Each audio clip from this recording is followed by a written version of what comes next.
to talk phantoms, swan beds, boat beds, and swan boats. And what it all has to do with the Disneyland castle. Hi, I'm Jessica. I write phantom books. And today I'm going to do something a bit out of character. I'm going to say something nice about the 2004 Phantom movie. I know. Don't worry, it's not about the singing. It's about the design. This is the bed in the Phantom's lair that he places Christine into. Is it also his bed? I don't know. It's very over the top, and it's built to look like a swan.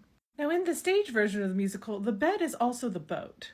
This is done for practical reasons because there's some place for the boat to go when the set comes down. It's doing double duty, it's convenient. But it also alludes to the 1925 Phantom of the Opera film, where Christine's bed in her room is a boat. This boat bed was such a cool prop that, like the set to the Phantom of the Opera, it was used in other movies, notably Sunset Boulevard, which also became an Andrew Lloyd Webber musical. So this is a boat. There's no swans. And it's not a swan boat, though we have seen those show up in different Phantom interpretations. But it looks like a boat that was famously drawn by a swan over an underground lake.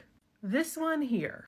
What is this, you may ask? It is the underground lake at Linderhof Castle, built by King Ludwig of Bavaria, also known as Mad King Ludwig. You see, Ludwig was a fanboy. He was obsessed with horrible person and incredible composer Richard Wagner, especially his opera Lohengrin, where the titular knight enters onto the stage in a boat being drawn by a swan. The swan is also the heroine's brother under a curse. Ludwig was so obsessed with Wagner and Lohengrin that he had built this whole grotto at one of his palaces and had people sing opera to him while going across the lake in this boat, and there were mechanical swans. Can you imagine what a Phantom fan would do with this kind of money? Just stick Eric in there and have him sing to you. Here's a closer look at the boat. And it's not exactly the same as the one in the Phantom of the Opera, but it's certainly similar. So my theory about the swan bed in Phantom was that it was an allusion both to the original boat bed and to the Lohengrin swan.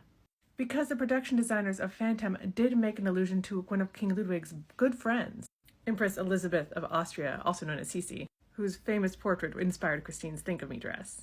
And I can go way more into depth about her and this dress if you'd like. Just let me know. I have opinions about using this for Think of Me. I know, when I see that dress, I think of 3rd century BC Africa as well. But I was talking about Disney at the beginning, because Mad King Ludwig does have a connection there as well. Linderhof and the grotto there was just his starter project. The project that he spent so much of Bavaria's money on that he got unalived by his advisors for it was Neuschwanstein Castle. That also means New Swanstone. It was also Wagnerian inspired. This is not a medieval castle. It's a romantic idea of a fairy tale castle. It's unfinished because of the murder, but it's full of Wagner stuff. It inspired Walt Disney and his Imagineers when they created Sleeping Beauty Castle at Disneyland. Well, I didn't want it to look too much like Neuschwanstein. They were only 10 years after World War II here. And Wagner's World War II connection's not great! Now you know what this sort of has to do with this.